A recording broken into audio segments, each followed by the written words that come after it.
আবারও বৃষ্টি শুরু হয়ে গেল। যা বৃষ্টি হচ্ছে মনে হচ্ছে তোমার মাঠঘাট সব ডুবে যাবে।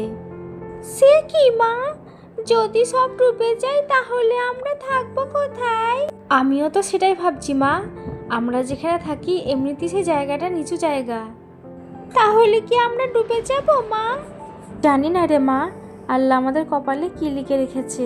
অনেক রাত হয়েছে মা, এবার চল আমরা ঘুমিয়ে পড়ি।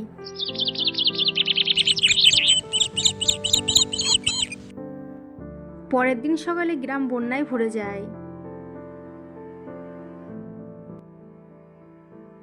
মা, ও মামা, তাড়াতাড়ি ওঠো, দেখো আমাদের বাড়িতে কত পানি। ও মা, তাড়াতাড়ি ওঠো। ইয়া আল্লাহ, এ কি এত পানি! বাইরেও কি ডুবে গেছে? দাঁড়া মা, তুই এখানে দাঁড়া, আমি একটু বাইরে থেকে দেখে আসি। কবিতা বাইরে যায়, দেখে বাইরেটা সব ডুবে গেছে পানিতে। এ কি, চারিদিকে তো বন্যায় ভেসে যাচ্ছে, এখন আমরা আশ্রয় কোথায় নেব? আরে ওই তো বাঘিনী মামির বাড়ি, এখনো পর্যন্ত বন্যায় ডোবেনি। যাই, ওনার কাছে গিয়ে আশ্রয় চাই, আর মেয়েটার জন্য একটু খাবারও নিয়ে আসি। বাঘিনী মামি অনেক বড় লোক, উনি আমাদের নিশ্চয়ই সাহায্য করবে। এরপর কবিতা রিয়ার কাছে আসে। আর রিয়া, পুরো গ্রাম বন্যায় ভেসে গেছে, একটু পরে তো আমাদের বাড়িটাও ভেসে যাবে। মা গো মা, ও মা, তাহলে কি আমরা ডুবে মারা যাব? না রে মা, আল্লাহ ভরসা, দেখবি আল্লাহ আমাদের কিছুই হতে দেবে না। মা রিয়া, তুই এখানেই বস, আমি বাঘিনী মামিদের বাড়ি দেখে আসি, একটু আশ্রয় পাই কি। মা গো মা, তুমি আমায় একা ফেলে যেও না, আমার ভীষণ ভয় করছে, দেখো না চারিদিকে কত পানি। আমি যদি এখন না যাই আমরা দুজনে এই বন্যার পানিতে ডুবে মারা যাব। তুই ভয় পাস না, আমি যাবো আর আসবো। মা, তুমি কিন্তু তাড়াতাড়ি আসবে, আমার কিন্তু খুব ভয় করছে। বাঘিনী মামি, ও বাঘিনী মামি, একটু বাইরে এসো না।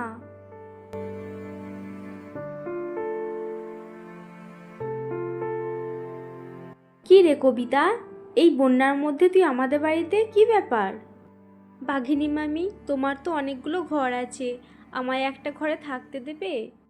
আমি যে ঘরের চালে আশ্রয় নিয়েছি, একটু পরে তো ওইটুকু ডুবে যাবে, তুমি আমায় একটু তোমাদের বাড়ি থাকতে জায়গা দেবে? না রে কবিতা, কিছু মনে করিস না, আমি তোকে কোনো জায়গা দিতে পারবো না। আমাদের চারটে মাত্র ঘর, একটায় আমরা থাকি আর একটা আমাদের ছেলে মেয়ে থাকে, আর বাকি যে দুটি ঘর আছে ওই দুটোর মধ্যে একটি ভাড়া আছে, আর একটি ঘর ফাঁকা আছে। তুই যদি রোজ 5,000 টাকা করে দিতে পারিস তাহলে তোকে আমি জায়গা দিতে পারবো। কি, 5,000 টাকা? এত টাকা আমি কোথায় পাবো? আমি যে গরিব। দিতে যখন পারবি না তাহলে আমার সময় নষ্ট করিস না, যা তো এখন এখান থেকে।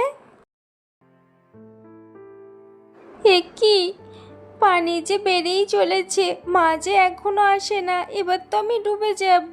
মা, তুমি তাড়াতাড়ি চলে এসো। আরে আরে, পানিতে ওটা কি ভাসছে, দেখি তো। এ কি, ওটা যে আমার কাছেই এগিয়ে আসছে।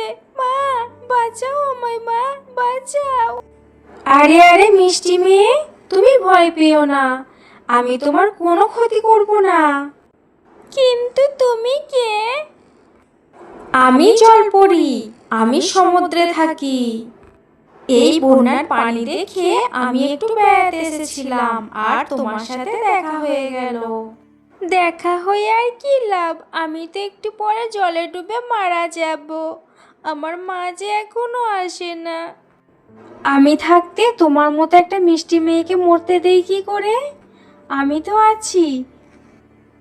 আহারে, এইটুকু বাচ্চা মেয়ের কত দুঃখ, আমি বরং এই মেয়েটিকে সাহায্য করি।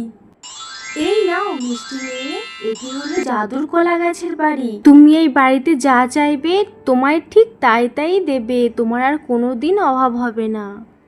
তাহলে এখন আমি আসি, বিদায় মিষ্টি মেয়ে। কতক্ষণ হয়ে গেল, মা তো এখনো আসে না, মায়ের আবার কিছু হলো না তো? আরে ওই তো আমার মা চলে এসেছে। মা রিয়া, এ আমি কি দেখছি? তুই এই বাড়ি কোথায় পেলি? মা গো মা, আমি এখানে বসে বসে কান্না করছিলাম, আর ঠিক সেই সময় একটা জলপরি এসে আমায় এটা দিয়েছে। দেখো না, এর মধ্যে কত খাবার আছে। এ কি রে মা, এ তো পুরো রাজপ্রাসাদ। হ্যাঁ মা, কত খাবার দেখো। চলো, আমি কখন থেকে তোমার জন্য বসে আছি, আমার খুব খিদে পেয়েছে।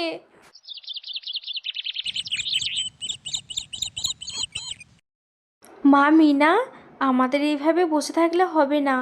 এই গ্রামে যত সব মানুষ আছে তাদের বাঁচাতে হবে আমাদের। হ্যাঁ মা, তাড়াতাড়ি ভেলাটাকে ভাসিয়ে নিয়ে চলো। মা মা, ওই দেখো, বাঘিনী কাকি, ওরাও যে ঘরের চালে আশ্রয় নিয়েছে। তাড়াতাড়ি ওদের কাছে ভেলাটা নিয়ে চলো, তা না হলে ওরাও যে ডুবে যাবে। এ কি কবিতা, তুই তুই এই কলা গাছের বাড়ি কোথায় পেলি? হ্যাঁ বাঘিনী মামি, আমি। তাড়াতাড়ি চিঙ্কি পিঙ্কিকে নিয়ে উঠে এসো, তা না হলে ডুবে যাবে যে। কবিতা, তুই আমায় ক্ষমা করে দিস। আমি তোর উপর অন্যায় করেছি, আমি তোকে একটু জায়গাও দিইনি, আর তুই আমায় তোর কলা গাছের বাড়িতে থাকতে দিচ্ছিস। কোনো ব্যাপার নয় বাঘিনী মামি, তুমি তোমার ভুল বুঝতে পেরেছো না, এতেই আমি খুশি হয়েছি।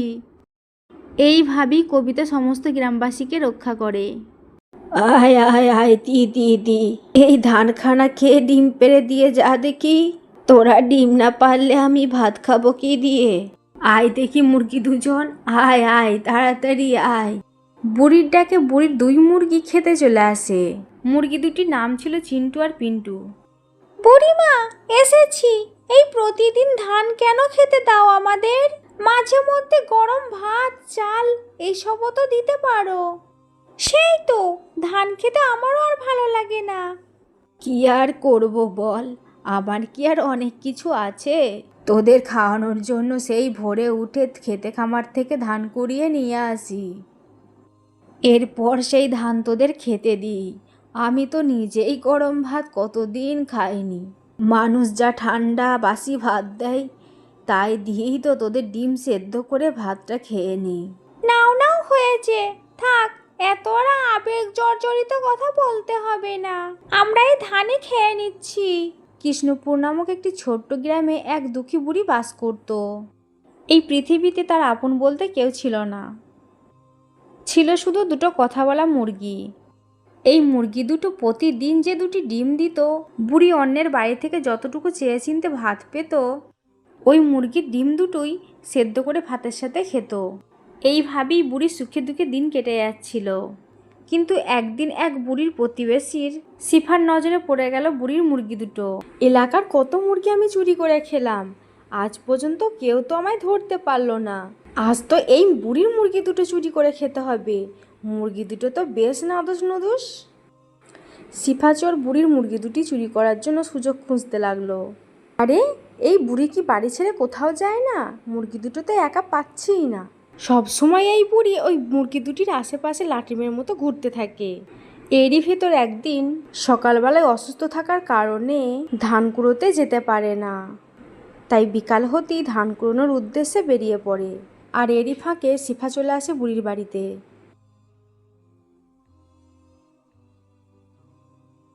সে এসে দেখে বুড়ির মুরগি দুটি দাঁড়িয়ে আছে। এই তো সুযোগ, আশেপাশে বুড়ি নেই, মুরগি দুটিকে এক্ষুনি ধরে ফেলতে হবে।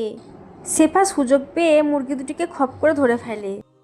এরপর মুরগি দুটোকে নিয়ে সে তার নিজের বাড়িতে আসে। এই সেফা চোরনি, ছেড়ে দে আমাদের। এই মুরগিটা তো দেখি কথাও বলতে পারে, এটা তো আমি জানতামই না। চুন্নি কোথাকার, বাজে মহিলা কোথাকার, বুড়ির বাড়ি থেকে আমাদের ধরে এনেছিস কেন? কি চাই তোর? আমি যে কি চাইতাম এখনকার মতো ভুলে গেলাম। তোদের মুখে মানুষের মতো কথা শুনে আমার মাথায় অন্য পরিকল্পনা চলে এসেছে। সিফা সেই মুরগি দুটিকে তার ঘরে আটকে রেখে দেয়। দিকে কিছুক্ষণ পর বুড়ি বাড়ি চলে আসে। হায় হায় তিতি দেখ আমি তোর জন্য খাবার নিয়ে এসেছি। কি রে এখনো কেন আসছিস না? আয় আমার কাছে আয়। বুড়ি মুরগি দুটিকে ডাকতে থাকে, কিন্তু মুরগি দুটি বুড়ির ডাকে সাড়া দেয় না। তাই বুড়ি চিন্তায় পড়ে যায়। এ কি, ওরা দুজন কোথায় গেল? ওদের তো কোনো সাড়া শব্দই পাচ্ছি না। ওরা আবার হারিয়ে গেল না তো? কিংবা কেউ আবার ধরে খেয়ে ফেলেনি তো? বুড়ি খুবই কান্নাকাটি করতে থাকে। তাই দেখে সেপা শিয়ালিনী বুড়ির সাথে তামাশা করতে চলে আসে। ও মা, কি হয়েছে বুড়িমা? এইভাবে কান্না করছো কেন? আর বলিস না, আমার ওই আপন বলতে তো ওই মুরগি দুটোই ছিল। আমি আমার সুখ দুঃখের সমস্ত কথাই ওদের সাথে বলতাম। ওরা ডিম দিত, সেই ডিম আমি দুবেলা সেদ্ধ করে ভাতের সাথে খেতাম। এখন তো আমার সব গেল, এখন আমার কি হবে? ঘরে তো শুধু দুটো ডিমই আছে। তাহলে বুড়িমা তুমি বরং এক কাজ করো, তোমার যখন এতই ডিম খাওয়ার শখ, তোমার ওই বাড়িতে থাকা দুটি ডিম বাড়ির আঙিনায় লাগিয়ে দাও। দেখবে অনেক বড় ডিম গাছ হবে, আর সেই গাছে অনেক ডিম হবে। সেই ডিম তুমি মজা করে খাবে। ঠিক সেই সময়তেই সেইখান দিয়ে একটি পরী উড়ে যাচ্ছিল। আরে এ কি, এই বুড়িমা এইভাবে কান্না করছে কেন? বুড়িমার এত কিসের দুঃখ? ব্যাপারটা তো আমায় দেখতে হয়। এই কথা বলে পরী বৃদ্ধার কাছে যায়। বুড়িমা, ও বুড়িমা, কি হয়েছে গো তোমার? তুমি এইভাবে কান্না কেন করছো? হায় হায়, কাঁদবো না তো আমি কি করব? আমার যে সর্বনাশ হয়ে গেছে। পর বৃদ্ধা কান্না করতে করতে পরীকে সমস্ত ঘটনা খুলে বলে। ওই বাজে মহিলা তোমায় এই কথা বলেছে? তাহলে তুমি তাই করো, তোমার ওই অবশিষ্ট ডিম দুটি তোমার বাড়ির আঙিনায় পুঁতে রেখে দাও। দেখবে কাল সকালে সত্যি সত্যি ডিমের গাছ হয়েছে। এরপর সেই বৃদ্ধা পরীর কথা মতো আঙিনায় সে ডিম দুটি পুঁতে রেখে দেয়।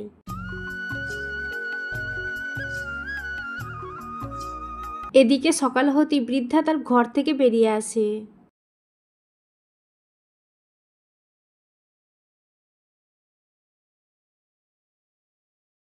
ইয়া আল্লাহ, এ আমি কি দেখছি? সত্যি সত্যি এ যে ডিমের গাছ। বুড়িমা, তোমার কান্না দেখে পরী আমায় তোমার কাছে পাঠিয়েছে। তোমায় আর লোকের বাড়ি থেকে খাবার এনে খেতে হবে না। এখন থেকে তোমার যতটা খাবার লাগবে তুমি আমার ডিম বিক্রি করে বাজার থেকে সেই খাবার কিনে নিয়ে আসবে।